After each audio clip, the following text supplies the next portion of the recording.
जय श्री कृष्ण। राधे राधे। प्यारे भक्तजनों, आज की वीडियो में आप सभी जानेंगे कि साल 2024 में कब मनाई जाएगी ज्येष्ठ अमावस्या का व्रत। जानेंगे सही तारीख, पूजन विधि, नियम और श्रवण करेंगे ज्येष्ठ अमावस्या व्रत से जुड़ी संपूर्ण कथा एक साथ। हिंदू धर्म में अमावस्या तिथि का बड़ा महत्व है। यह समय पितरों की पूजा के लिए समर्पित है। साल भर में कुल 12 अमावस्या आती है, जिनका अपना अपना महत्व है। लेकिन ज्योतिष की दृष्टि से ज्येष्ठ अमावस्या विशेष मानी जाती है, क्योंकि इस दौरान शनि जयंती और वट सावित्री का व्रत भी रखा जाता है। तो आइए प्यारे भक्तगणों, जानते हैं कि साल 2024 में कब है ज्येष्ठ अमावस्या का व्रत, और फिर श्रवण करेंगे कथा। ज्येष्ठ अमावस्या व्रत की डेट और शुभ मुहूर्त। हिंदू पंचांग के अनुसार ज्येष्ठ अमावस्या की शुरुआत 5 जून 2024 रात्रि 7:54 पर होगी। वहीं इस तिथि का समापन 6 जून 2024 को शाम 6:07 पर होगा। पंचांग को देखते हुए ज्येष्ठ अमावस्या 6 जून 2024 को मनाई जाएगी। जेठ अमावस्या व्रत की पूजन विधि। अमावस्या के दिन ब्रह्म मुहूर्त में उठकर पवित्र स्नान करें। इस दिन गंगा नदी में स्नान जरूर करना चाहिए। इसके बाद भगवान सूर्य को अर्घ्य दें। इस दिन पितरों का तर्पण करना चाहिए। इस तिथि पर पितरों की आत्मा की शांति के लिए लोग व्रत भी रखते हैं। इस दिन देवी गंगा की पूजा का विधान है। इस तिथि पर दान दक्षिणा करने से शुभ फलों की प्राप्ति होती है। इस तिथि पर ज्यादा से ज्यादा पुण्य कर्म करना चाहिए। आइए प्यारे भक्तजनों, हम श्रवण करेंगे जेठ अमावस व्रत की पुण्य फल देने वाली सभी कथाएं एक साथ। कथा को पूरा सुनिए और दूसरे भक्तों के पास भी शेयर कीजिए, और कमेंट बॉक्स में लक्ष्मी नारायण की जय अवश्य लिखिए। तो आइए कथा शुरू करते हैं गणेश भगवान के साथ। एक बार गणेश जी महाराज एक सेठ जी के खेत में से जा रहे थे, तो उन्होंने 12 दाने अनाज के तोड़ लिए। फिर गणेश जी के मन में पछतावा हुआ कि मैंने तो सेठ जी की यहाँ चोरी कर ली। तो गणेश जी सेठ जी के 12 साल की नौकरी करने लग गए। एक दिन सेठानी राख से हाथ धोने लगी तो गणेश जी ने सेठानी का हाथ पकड़कर मिट्टी से हाथ धुला दिया। सेठानी सेठ से बोली कि ऐसा क्या नौकर रखा है, नौकर होकर उसने मेरा हाथ पकड़ लिया। सेठ जी ने गणेश को बुलाकर पूछा कि तुमने सेठानी का हाथ क्यों पकड़ा? तो गणेश जी ने बोला कि मैंने तो एक सीख की बात बताई है। राख से हाथ धोने से घर की लक्ष्मी नाराज होकर घर से चली जाती है, और मिट्टी से हाथ धोने से आती है। सेठ जी ने सोचा कि गणेश है तो सच्चा। थोड़े दिनों बाद कुंभ का मेला आया। सेठ जी ने कहा, गणेश सेठानी को कुंभ के मेले में स्नान करा के ले आओ। सेठानी किनारे पर बैठकर नहा रही थी, तो गणेश जी उनका हाथ पकड़कर आगे डुबकी लगवा लाए। घर आकर सेठानी ने सेठ से कहा कि गणेश ने तो मेरी इज्जत ही नहीं रखी, और इतने सारे आदमियों के बीच में मुझे घसीटकर आगे पानी में ले गए। तब सेठ जी ने गणेश जी को पूछा कि ऐसा क्यों किया? तो गणेश जी ने कहा कि सेठानी किनारे बैठकर गंदे पानी से नहा रही थी, तो मैं आगे अच्छे पानी में डुबकी लगवाकर ले आया। इससे अगले जन्म में बहुत बड़े राजा और राजपाट मिलेगा। सेठ जी ने सोचा कि गणेश है तो सच्चा। एक दिन घर में पूजा पाठ हो रही थी, हवन हो रहा था। सेठ जी ने गणेश को कहा कि जाओ सेठानी को बुलाकर ले आओ। गणेश जी सेठानी को बुलाने गया तो सेठानी काली चुनरी ओढ़कर चलने लगी तो गणेश जी ने काली चुनरी फाड़ दी और कहा कि लाल चुनरी ओढ़ के चलो। सेठानी नाराज होकर सो गई। सेठ जी ने आकर पूछा, क्या बात है? तो सेठानी ने बोली कि गणेश ने मेरी चुनरी फाड़ दी।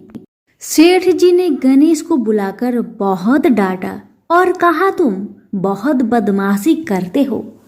तो गणेश जी ने कहा, पूजा पाठ में काला वस्त्र नहीं पहनते हैं, इसलिए मैंने लाल वस्त्र के लिए कहा। काला वस्त्र पहनने से कोई भी शुभ काम सफल नहीं होता है। फिर सेठानी ने सोचा कि गणेश है तो समझदार।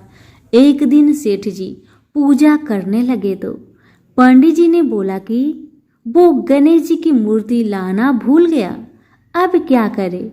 तो गणेश जी ने बोला कि मेरी को ही मूर्ति बनाकर विराजमान कर लो, आपके सारे काम सफल हो जाएंगे। यह बात सुनकर सेठ जी को भी बहुत गुस्सा आया और वो बोले कि तुम तो अब तक सेठानी से ही मजाक करते थे, मेरे से भी करने लग गए। तो गणेश जी ने कहा, मैं मजाक नहीं कर रहा हूँ, मैं सच बात कह रहा हूँ। इतने में ही गणेश ने गणेश जी का रूप धारण कर लिया और सेठ और सेठानी ने ही गणेश जी की पूजा की। पूजा खत्म होते ही गणेश जी अंतर ध्यान हो गए। सेठ सेठानी को बहुत धोखा हुआ और उन्होंने कहा कि हमारे पास तो गणेश जी रहते थे और हमने उनसे इतना काम करवाया। तो गणेश जी ने सपने में आकर सेठ जी को कहा कि आपके खेत से मैं 12 अनाज के दाने तोड़ लिया था, उसी का दोष उतारने के लिए मैंने आपके यहाँ काम किया था। गणेश जी की कृपा से सेठ जी के करोड़ों की माया हो गई। हे गणेश जी महाराज, जैसे सेठ जी को दिया वैसा सबको देना, कहते को सुनते को और सारे परिवार को दे। प्रेम से बोलिए जय श्री गणेश। शनि जयंती की व्रत कथा। शनि जयंती हिंदू कैलेंडर के अनुसार ज्येष्ठ माह के कृष्णा पक्ष की अमावस्या को मनाया जाता है। इसे शनि अमावस्या भी कहा जाता है। माना जाता है कि इस दिन शनि देव का जन्म हुआ था। शनि देव भगवान सूर्य तथा छाया के पुत्र है। सूर्य के अन्य पुत्रों की अपेक्षा शनि शुरू से ही विपरीत स्वभाव के थे। ये क्रूर ग्रह माने जाते हैं। इनकी दृष्टि में क्रूरता है, वह इनकी पत्नी के श्राप के कारण है। ब्रह्म पुराण में इस श्राप की कथा भी बताई गई है। शनि भगवान की जन्म कथा। शनि जन्म के संदर्भ में एक पौराणिक कथा बहुत मान्य है, जिसके अनुसार शनि सूर्य देव और उनकी पत्नी छाया के पुत्र हैं। सूर्य देव का विवाह प्रजापति दक्ष की पुत्री संज्ञा से हुआ। कुछ समय बाद उन्हें 3 संतान के रूप में मनु, यम और यमुना की प्राप्ति हुई।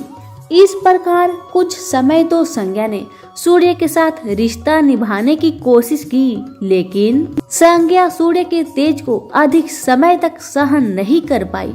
इसी वजह से संज्ञा अपनी छाया को पति सूर्य की सेवा में छोड़कर वहां से चली गई। कुछ समय बाद छाया के गर्भ से शनि देव का जन्म हुआ। अब जानिए शनि जयंती की पूजन विधि। शनि जयंती के अवसर पर शनि देव के निमित्त विधि विधान से पूजा पाठ तथा व्रत किया जाता है। शनि जयंती के दिन किया गया दान पुण्य एवं पूजा पाठ शनि संबंधी सभी कष्ट दूर करने में सहायक होता है। शनि जयंती के दिन सुबह जल्दी नहाकर 9 ग्रहों को नमस्कार करें। फिर शनि देव की लोहे की मूर्ति स्थापित करें और सरसों या तिल के तेल से उनका अभिषेक करें। इसके बाद शनि मंत्र बोलते हुए शनि देव की पूजा करें। शनि देव को प्रसन्न करने के लिए हनुमान जी की पूजा भी करनी चाहिए। शनि की कृपा एवं शांति प्राप्त हेतु तिल, उड़द, काली मिर्च, मूंगफली का तेल, लौंग, तेज पत्ता तथा काला नमक पूजा में उपयोग कर सकते हैं। शनि भगवान के मंत्र जपते हुए शनि देव संबंधित वस्तुओं का दान करना चाहिए। शनि भगवान के लिए दान में दी जाने वाली वस्तुओं में काले कपड़े, जामुन, काली उड़द, काले जूते, तिल, लोहा, तेल आदि वस्तुओं को शनि के निमित्त दान में दे सकते हैं। इस प्रकार पूजन के बाद दिन भर कुछ न खाए और मंत्र का जाप करते रहे। शनि जयंती का महत्व। धार्मिक मान्यताओं के अनुसार शनि देव का जन्म ज्येष्ठ मास की अमावस्या तिथि के दिन हुआ है। जन्म के समय से ही शनि देव श्याम वर्ण, लंबे शरीर, बड़ी आंखों वाले और बड़े केसों वाले थे। इस दिन प्रमुख शनि मंदिरों में पूजा होती है और शनि से संबंधित चीजों का दान किया जाता है, जिससे कुंडली में शनि की अशुभ स्थिति का अवसर कम हो जाता है। इस दिन शनि देव की पूजा करने से या उनसे जुड़ी चीजें दान करने से शनि के दोष दूर हो जाते हैं। इस दिन शनि देव की जो भक्ति पूर्वक व्रत उपासना करते हैं वह पाप की ओर जाने से बच जाते हैं, जिससे शनि की दशा आने पर उन्हें कष्ट नहीं भोगना पड़ता। शनि देव की पूजा से जाने अनजाने में किए गए पाप कर्मों के दोष से भी मुक्ति मिल जाती है। तो प्रेम से बोलिए शनि भगवान की जय। अब सुनिए ज्येष्ठ अमावस्या व्रत में सुनी जाने वाली वट सावित्री की व्रत कथा। प्राचीन काल में एक शहर में एक राजा रहा करता था। राजा बहुत ही धनवान और शक्तिशाली था। राजा अपनी प्रजा से बहुत प्रेम किया करता था। प्रजा भी अपने राजा से बहुत प्रेम किया करते थे और अपने राजा की हर बातों का पालन किया करते। राजा के राज्य में सभी लोग मिलजुल कर रहा करते थे। राजा का नाम अश्वपति था। राजा का विवाह एक बहुत ही सुंदर स्त्री से हुआ था। विवाह के कुछ समय पश्चात राजा और रानी को एक पुत्री की प्राप्ति हुई। राजा पुत्री पाकर बहुत प्रसन्न था। राजा अपनी पुत्री से बहुत प्रेम किया करता था। राजा की पुत्री बहुत सुंदर और आकर्षक थी। राजा ने अपने पुत्री का नाम सावित्री रखा था। राजा ने अपनी पुत्री का पालन पोषण बहुत अच्छे तरीके से किया था। राजा ने सावित्री को शिक्षा, संगीत और कई कलाओं में निपुण बनाया। धीरे धीरे सावित्री का बचपन बीतता गया और वह बड़ी हो गई, जिसके बाद राजा ने अपनी पुत्री का विवाह करने के लिए उसके लिए एक अच्छा वर को तलाश करना शुरू कर दिया। राजा के पड़ोसी राज्य पर एक बहुत ही प्रतापी राजा रहा करता था, जिसका नाम धूम्रसेन था। उसका एक पुत्र था, जिसने अपने पुत्र का नाम सत्यवान रखा था।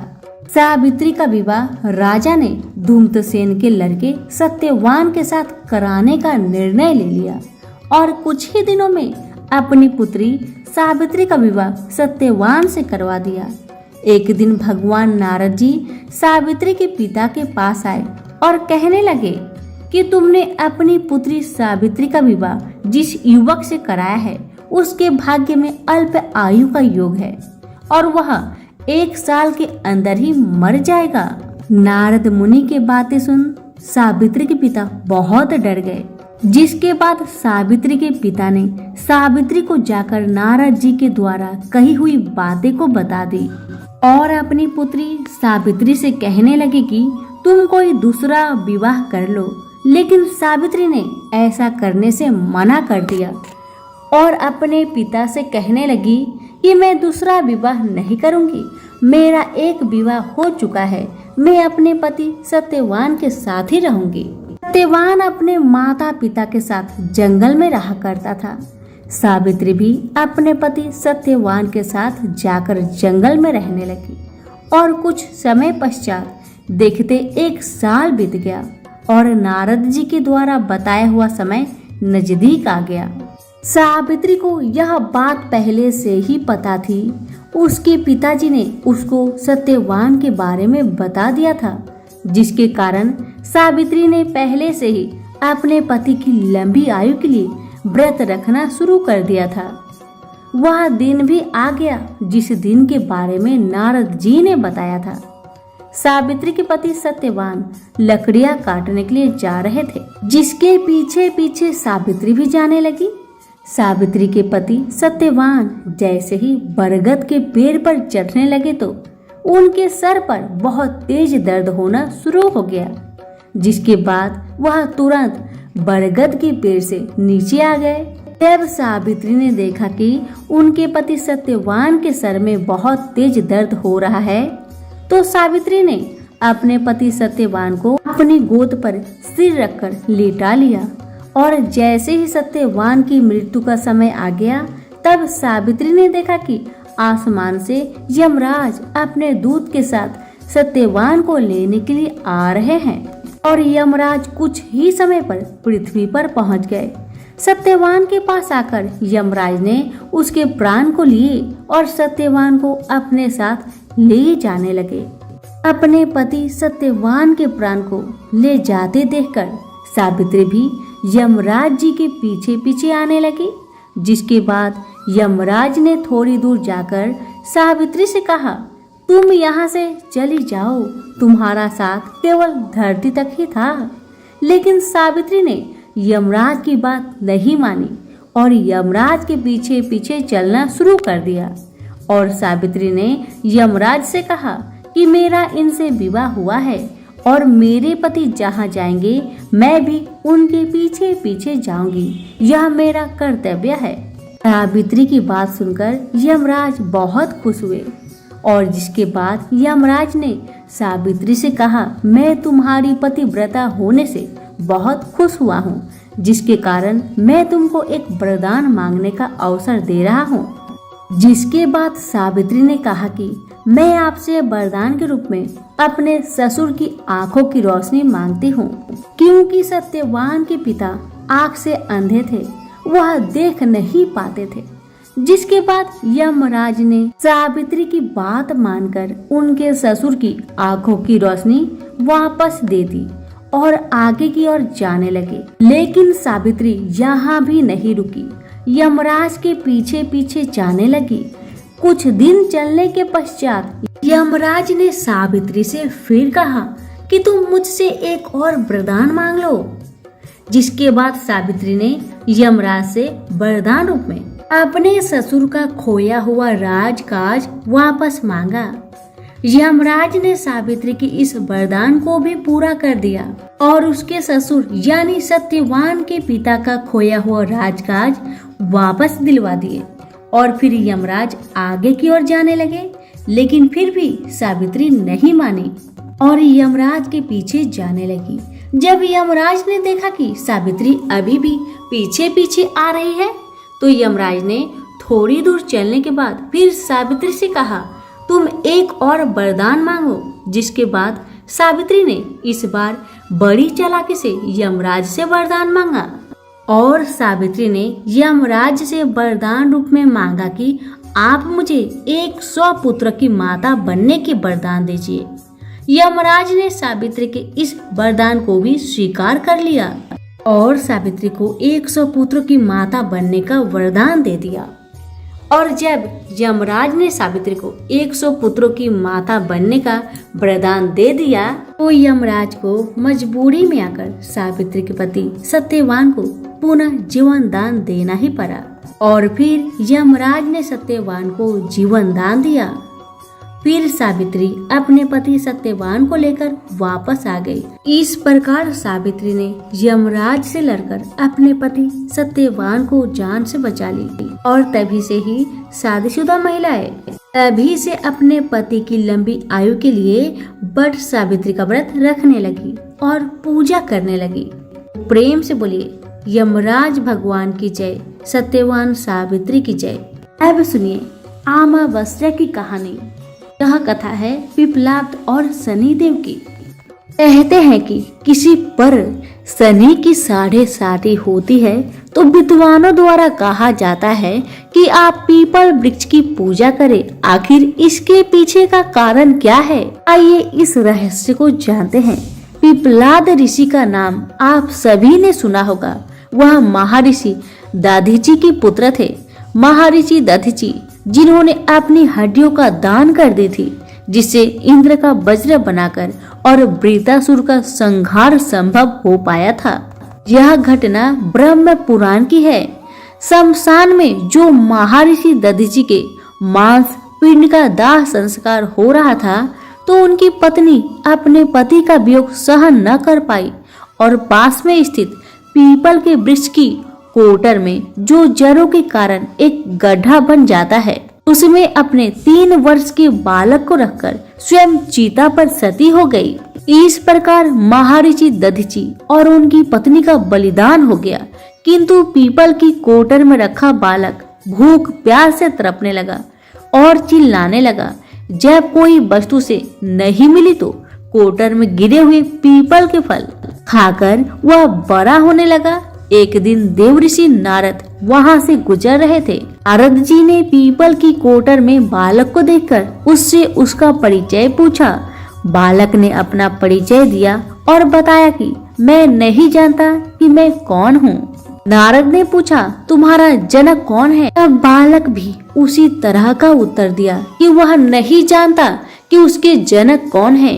तब नारद जी ने अपना ध्यान धरकर उस बच्चे के बारे में पूरी जानकारी निकाली और उसे बताया कि तुम महान दधीचि के पुत्र हो। तुम्हारे पिता की अस्थियों का वज्र बनाकर ही देवताओं ने असुरों पर विजय प्राप्त की थी। नारद ने बताया कि तुम्हारे पिता दधीचि की मृत्यु मात्र 31 वर्ष की उम्र में ही हो गई थी। बालक ने अपने पिता की अकाल मृत्यु के बारे में जानना चाहा। तब नारद जी ने बताया कि उन पर आई इस विपत्ति का कारण शनिदेव की महादशा थी। नारद जी ने उस बालक को पिप्पलाद नाम दिया क्योंकि वह पीपल के पत्ते और उसका गुदा खाकर बड़े हुए थे। उसके बाद नारद जी ने उसे दीक्षित किया। नारद जी के जाने के बाद उस बालक ने, जिसका नाम पिप्पलाद था, ब्रह्मा जी की घोर तपस्या की। ब्रह्मा जी ने जब बालक से वर मांगने के लिए कहा तो पिप्पलाद ने अपने दृष्टि मात्र से किसी को भी जलाने की शक्ति मांगी। ब्रह्मा जी ने उसे वरदान दे दिया। ब्रह्मा जी के वरदान के बाद पिप्पलाद ने सबसे पहले शनि देव का आह्वान किया और उन्हें अपने सामने प्रस्तुत किया।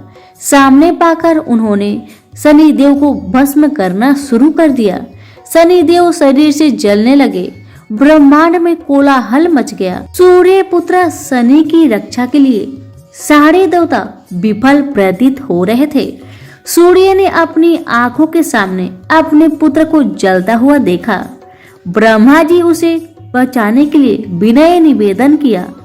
ब्रह्मा जी ने स्वयं पिप्पलाद के सम्मुख प्रकट होकर शनि देव को छोड़ने के लिए कहा, किंतु वह तैयार न हुए। ब्रह्मा जी ने एक के बदले 2 वरदान मांगने की बात कही। तब पिप्पलाद ने खुश होकर 2 वरदान मांगे। पहला, जन्म से 5 वर्ष तक किसी भी बालक की कुंडली में शनि उसको कारक नहीं होगा। जैसे मैं अनाथ हुआ, शनि के कारण कोई और अनाथ नहीं होगा। दूसरा, उन्होंने कहा मुझे अनाथ को पीपल में शरण दी थी। जो व्यक्ति सूर्य उदय से पूर्व पीपल वृक्ष पर जल चढ़ाएगा उस पर शनि की बुरी महादशा का असर नहीं होगा। ब्रह्मा जी ने तथास्तु कहकर वरदान दिया। तब पिप्पलाद ने चलते हुए शनि को अपने ब्रह्म दंड से उसके पैरों पर आघात करते हुए मुक्त किया, जिससे शनि देव के पैर क्षतिग्रस्त हो गए और वह पहले जैसे तेजी लायक नहीं रहे। आता तभी से शनि को शनिचराय, जिसे हम आम भाषा में शनिचर कहते हैं, कहा जाता है कि रतिया शनिचरा जो धीरे धीरे चलता है वह शनिचराय आग से जलने के कारण शनि की काया काली पड़ गई। आप अक्सर किसी भी पीपल के पेड़ के नीचे शनि की काली मूर्ति जरूर देखते होंगे। उसके पीछे यही पौराणिक कारण है।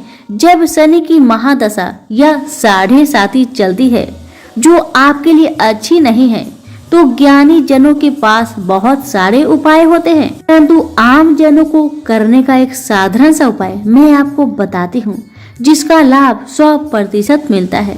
आपको सुबह उठना है, सूर्य उदय से पूर्व नहा धोकर पीपल के वृक्ष को जल देना है, उसके साथ चक्कर लगाने हैं और 7 चक्कर लगाने के बाद इस मंत्र को हिंदी में बोलना है। आपको कहना है कि जिस तरह से आपने पिप्पलाद ऋषि की रक्षा की थी ठीक उसी तरह मेरी भी रक्षा करे और आप पाएंगे कि कुछ ही दिनों में आपकी जिंदगी में शनि के बुरे प्रभाव कम होते जा रहे हैं। प्रेम से बोलिए शनि भगवान की जय, पिपलाद ऋषि की जय। गर्भ गीता। श्री कृष्ण भगवान जी का वचन है कि जो प्राणी इस गर्भ गीता का सद्भावना से विचार मनन करता है सो पुरुष फिर गर्भवास में नहीं आता। अर्जुन कहने लगे, हे कृष्ण भगवान, यह प्राणी जो गर्भ विषय में आता है सो किस दोष के कारण आता है? हे प्रभु, जब यह जन्मता है तब इसको जरा आदि रोग लगते हैं, फिर मृत्यु होती है। हे भगवान, वह कौन सा कर्म है जिसके करने से जन्म मरण से रहित होवे? श्री कृष्ण भगवान कहने लगे, हे अर्जुन, यह मनुष्य जो है सो अंधा मूर्ख है और संसार के साथ प्रीति करता है। यह पदार्थ मैंने पाया है और वह मैं पाऊंगा, ऐसी चिंता इस प्राणी के मन से उतरती नहीं। 8 पहर माया को ही मांगता है। इन बातों को करके बार बार जन्मता है और मरता है। वह गर्भ विषय दुख पाता रहता है। अर्जुन कहने लगे, हे कृष्ण भगवान, यह मन हाथी की न्याय है, तृष्णा इसकी शक्ति है। यह मन तो 5 के बस में है, काम, क्रोध, लोभ, मोह और अहंकार। इन 5 में अहंकार बहुत बली है। ये कौन सा यत्न है जिससे मन बस में होए? वैसा ही मन रूपी हाथी को बस में करने के लिए ज्ञान रूपी अंकुश है। अहंकार करने से यह जीव नरक में पड़ता है। अर्जुन कहने लगे, हे भगवान, जो एक तुम्हारे नाम के लिए वन खंड में फिरते हैं, एक वैरागी हुए हैं, एक धर्म करते हैं, इनको कैसे जाने? जो वैष्णव है वे कौन है? श्री कृष्ण भगवान कहने लगे, हे अर्जुन, मेरे ही नाम के लिए वनों में फिरते हैं, वह सन्यासी कहते हैं। एक सिर पर जटा बांधते हैं, एक अंग पर भस्म लगाते हैं। उनमें हम नहीं है, क्योंकि इनमें अहंकार है। इससे मेरा दर्शन दुर्लभ है। अर्जुन कहने लगे, हे भगवान, वह कौन सा पाप है जिससे स्त्री की मृत्यु हो जाती है? वह कौन सा पाप है जिससे पुत्र मर जाता है? और नपुंसक कौन से पाप से होते हैं? श्री भगवान कहने लगे, हे अर्जुन, जो किसी से कर्जा लेता है और देता नहीं, इस पाप से औरत मरती है।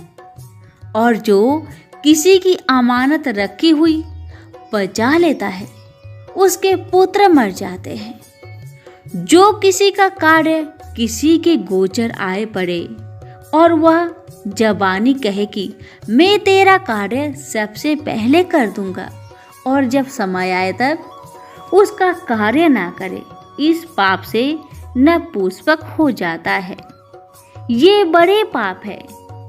अर्जुन कहने लगे, हे भगवान, कौन पाप से मनुष्य सदैव रोगी रहता है? किस पाप से गधे का जन्म पाता है, स्त्री का जन्म पाता है, तथा टट्टू का जन्म क्यों कर पाता है? और बिल्ली का जन्म किस पाप से होता है? श्री भगवान कहने लगे, हे अर्जुन, जो भी मनुष्य कन्यादान करते हैं और इस दान में मूल्य लेते हैं, वे दोषी है। वे मनुष्य सदा रोगी रहते हैं। जो विषय विकार के वास्ते मदिरा पान करते हैं, वे टट्टू का जन्म पाते हैं। और जो झूठी गवाही भरते हैं, वह औरत का जन्म पाता है। जो रसोई बना के पहले आप भोजन कर लेती है और पीछे परमेश्वर को अर्पण करती है, तो वे बिल्ली का जन्म पाती है। और जो मनुष्य अपनी जूठी वस्तु दान करते हैं, औरत का जन्म पाते हैं, वह गुलाम औरतें होती है। अर्जुन कहने लगे, हे भगवान, कई मनुष्यों को आपने स्वर्ण दिया है, सो उन्होंने कौन सा पुण्य किया है? और कई मनुष्यों को आपने हाथी घोड़ा रथ दिए हैं, उन्होंने कौन सा पुण्य किया है? श्री भगवान कहने लगे, हे अर्जुन, जिन्होंने स्वर्ण दान किया है उनको हाथी घोड़े वाहन मिलते हैं। जो परमेश्वर के निमित्त कन्या दान करते हैं, सो पुरुष का जन्म पाते हैं। अर्जुन कहने लगे, भगवान, जिन पुरुषों के अंदर विचित्र शरीर है, उन्होंने कौन सा पुण्य किया है? किसी दो के घर संपत्ति है, कोई विद्वान है, उन्होंने कौन सा पुण्य किया है? श्री भगवान कहने लगे, हे अर्जुन, जिन्होंने अन्न का दान किया है, उनका सुंदर स्वरूप है। जिन्होंने विद्या दान किया है, वह विद्यावान होते हैं। जिन्होंने संतों की सेवा की है, वह पुत्रवान होते हैं। अर्जुन कहने लगे, हे भगवान, किसी को धन से प्रीति है, कोई को स्त्रियों से प्रीति करते हैं। इसका क्या कारण है, समझाकर कहिए। श्री कृष्ण भगवान कहने लगे, हे अर्जुन, धन और स्त्री सब नाश रूप है, मेरी भक्ति का नाश नहीं है। अर्जुन कहने लगे, भगवान, यह राजपाट किस धर्म के करने से मिलता है? विद्या कौन से धर्म करने से मिलती है? श्री कृष्ण भगवान कहने लगे, हे अर्जुन, जो प्राणी काशी जी में निष्काम भक्ति से तप करते हुए देह त्यागते हैं, वह राजा होते हैं। और जो गुरु की सेवा करते हैं, सो विद्वान होते हैं। अर्जुन कहने लगे, हे भगवान, किसी को धन अचानक बिना किसी परिश्रम से ही मिलता है, सो उन्होंने कौन सा पुण्य किया है? श्री कृष्ण भगवान कहने लगे, अर्जुन, जिन्होंने गुप्त दान किया है, उनको धन अचानक मिलता है। जिसने परमेश्वर निमित्त पराया कार्य संवारा है, वह मनुष्य रोग से रहित होते हैं। अर्जुन कहने लगे, हे भगवान, कौन से पाप से अमली होते हैं और कौन पाप से गूंगे होते हैं और कौन पाप से कुष्ठी होती है? श्री कृष्ण भगवान कहने लगे, हे अर्जुन, जो आदमी नीच कुल की स्त्री से गमन करते हैं, सो अमली होते हैं। जो गुरु से विद्या पढ़कर मुकर जाते हैं, सो गूंगे होते हैं। जिन्होंने गो घात किया है, वे कुष्ठी होते हैं। अर्जुन कहने लगे, हे भगवान, जिस किसी पुरुष की देह में रक्त का विकार होता है, वह किस पाप से होता है? और कोई दरिद्र होते हैं, किसी को खरक वायु होती है, और कोई अंधे होते हैं, तो कोई पंगुल होते हैं, सो कौन से पाप से रहित होते हैं? और कई स्त्रियां बाल विधवा होती है, तो यह किस पाप से होती है? श्री कृष्ण भगवान कहने लगे, हे अर्जुन, जो सदा क्रोधवान रहते हैं, उन्हें रक्त विकार होता है। जो मलिन रहते हैं, वह सदा दरिद्र होते हैं। जो कुकर्मी ब्राह्मण को दान देते हैं, उनके खरक वायु होते हैं। जो पराई स्त्री को निर्वस्त्र देखते हैं, गुरु की पत्नी को दृष्टि करते हैं, सो अंधे होते हैं। जिसने गुरु और ब्राह्मण को लात मारी है, सो लंगड़ा व पंगुला होता है। जो औरत अपने पति को छोड़कर पराये पुरुषों से संग करती है, सो वह बाल विधवा होती है। अर्जुन कहने लगे, हे भगवान, आप पर ब्रह्मा हो, आपको नमस्कार है। आगे मैं आपको संबंधी जानता था, परंतु अब मैं ईश्वर रूप जानता हूँ। हे पर ब्रह्मा, गुरु दीक्षा कैसी होती है, सो कृपा करके मुझको कहिए। श्री कृष्ण भगवान बोले, हे अर्जुन, तुम धन्य हो, तुम्हारे माता पिता भी धन्य हैं जिनके तुम ऐसे पुत्र हो। हे अर्जुन, सारे संसार का गुरु जगन्नाथ, विद्या का गुरु काशी, चारों वर्णों का गुरु सन्यासी है। सन्यासी उसको कहते हैं जिन्हें सबका त्याग करके मेरे प्रति मन लगाया है, सो ब्राह्मण जगत गुरु है। हे अर्जुन, यह बात ध्यान देकर सुनने की है। गुरु कैसा करे? जिसने सब इंद्रियां जीती हो, जिसको सब संसार ईश्वरमय नजर आता हो और सब जगत से उदास हो। ऐसा गुरु करे जो परमेश्वर को जानने वाला हो और उस गुरु की पूजा सब तरह से करे। हे अर्जुन, जो गुरु काम भक्त होता है और जो प्राणी गुरु की पूजा सब तरह से करे। हे अर्जुन, जो गुरु का भक्त होता है और जो प्राणी गुरु के सम्मुख होकर भजन करते हैं, उसका भजन करना सफल है। जो गुरु से विमुख है, उनको 7 ग्राम मारे का पाप है। गुरु से विमुख प्राणी दर्शन करने योग्य नहीं होते। जो गृहस्थी संसार में गुरु के बिना है, चांडाल के समान है। जिस तरह मदिरा का भंडार हो, उसमें जो गंगा जल है सो अपवित्र है, इसी तरह गुरु से विमुख का भजन सदा अपवित्र होता है। उसके हाथ का देवता भी नहीं लेते, उसके सब कर्म निष्फल है। कुकर, शुकर, गंधर्व, काग, ये सब की सब योनियों में बड़ी खोटी योनि है। इन सब से यह मनुष्य खोटा है जो गुरु नहीं करता। गुरु बिना गति नहीं होती, यह अवश्य नरक को जाएगा। गुरु दीक्षा बिना प्राणी के सब कर्म निष्फल होते हैं।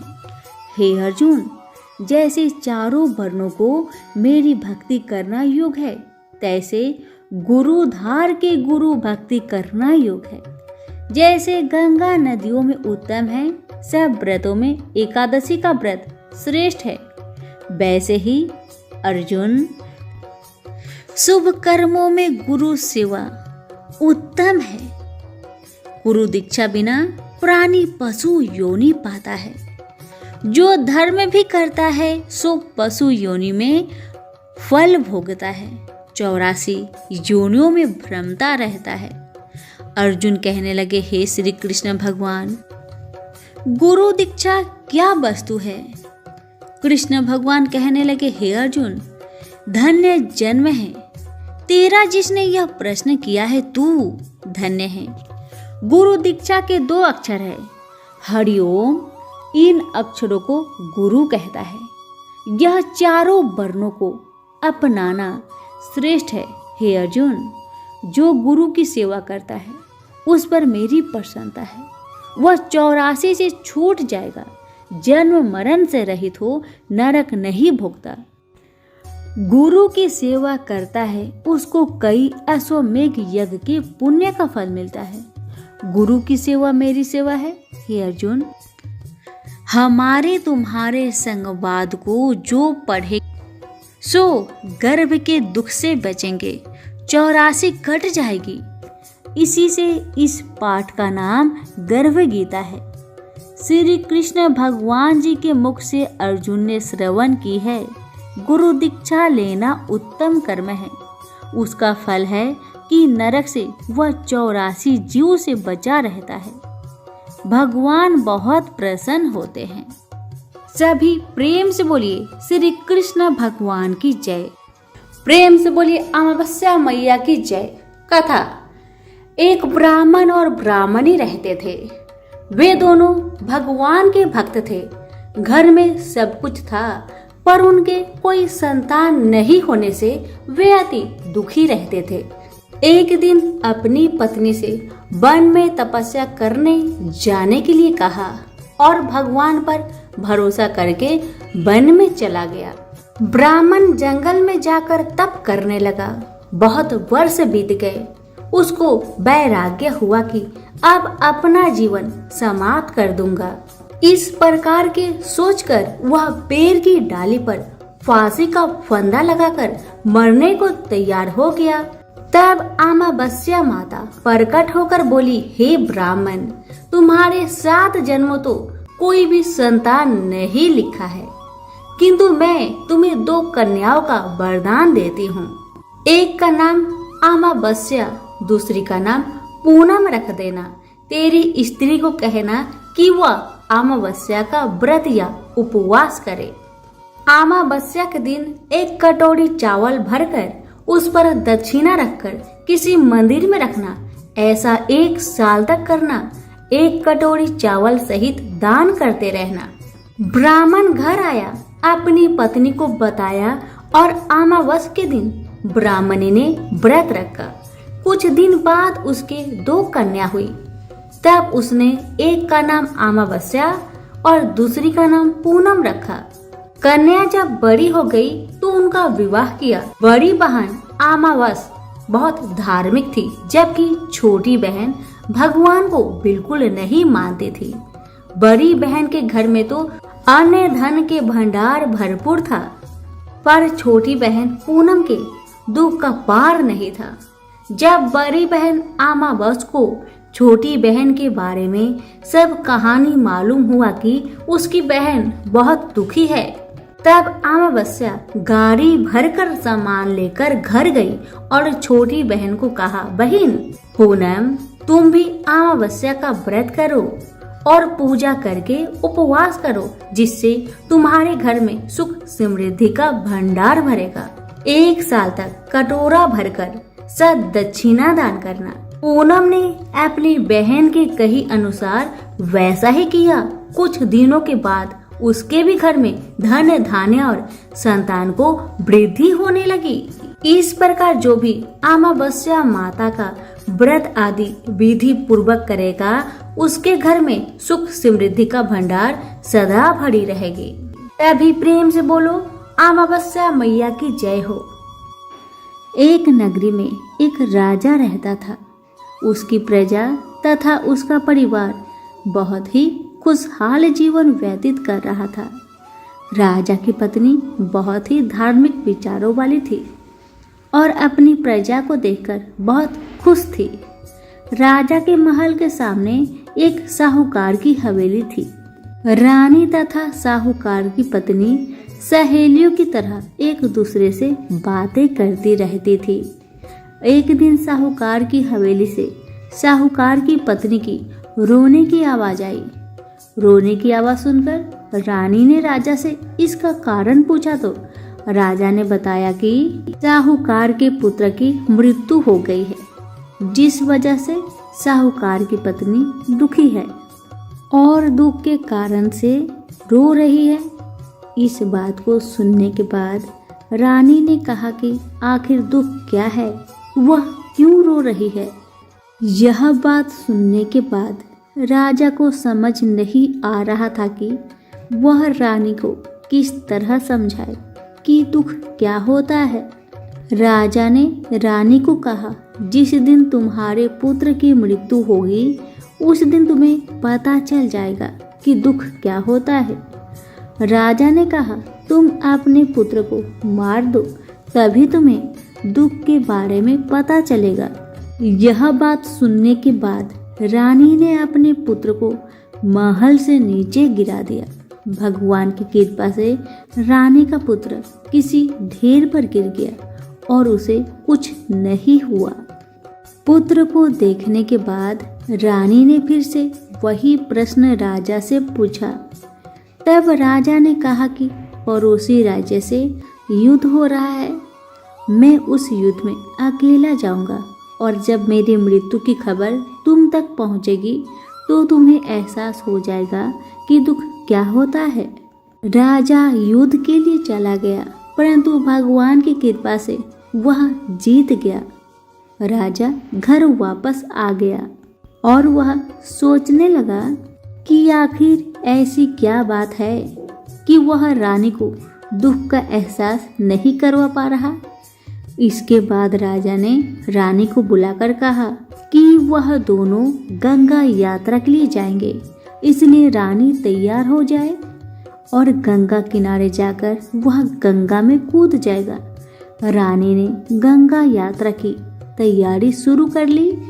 दूसरी तरफ कैलाश में भगवान शिव ने सती को कहा कि मैं कल युग में तुम्हें सुख आत्मा के दर्शन कराता हूँ। यह कहने के बाद भगवान शिव जी ने बकरी तथा माता पार्वती ने बकरी का रूप धारण कर लिया। इसके बाद वह नदी किनारे घास चरने लगे। वहीं पर राजा अपनी रानी के साथ आ गया। राजा तथा रानी ने वहां भोजन किया और विश्राम करने लगे। उस समय राजा पानी लेने चला गया। वहीं पर माता पार्वती ने शिव जी से कहा कि रानी दुख देखना चाहती है और भगवान से पूछने लगी कि रानी को दुख का एहसास क्यों नहीं हो रहा। रानी ने पशुओं को मनुष्य की बोली बोलते हुए सुन लिया। उसने सुना कि भगवान शिव माता पार्वती से कह रहे थे कि रानी ने अमावस्या का व्रत किया था, जिस कारण उसको दुख नहीं भोगना पड़ रहा।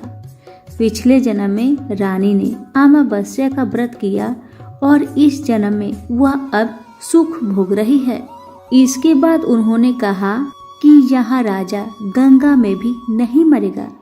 रानी ने यह बातें सुनने के बाद राजा को सारी बातें बता दी। इसके बाद राजा रानी महल में वापस आ गए।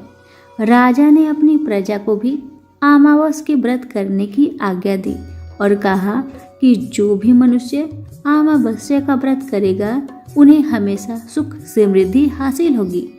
प्रेम से बोलिए उमापति शंकर की जय हो।